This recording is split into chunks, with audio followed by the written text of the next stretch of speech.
بریم با هم مراحل آماده سازی یک کباب کوبیده خوشمزه رو ببینیم که داخلش از جوش شیرین هم استفاده نشده و از سیخ هم نمیافتاد.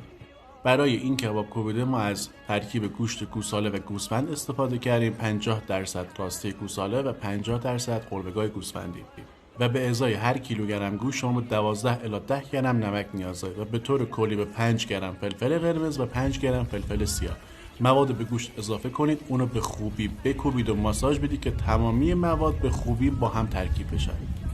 بعد از اینکه مواد به خوبی با هم ترکیب شد به گوشت مقداری استراحت بدید. توی این مرحله میشه زعفران هم اضافه کرد. خب ابتدای چانه 200 گرمی برمی‌داریم تو دستمون، یه مقدار بالا پایین میندازیم که حالت دوتی شکل بگیره.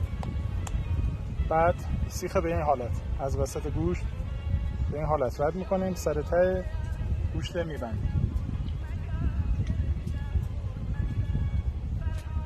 بعد گوشت روی سیخ حرکت میدیم.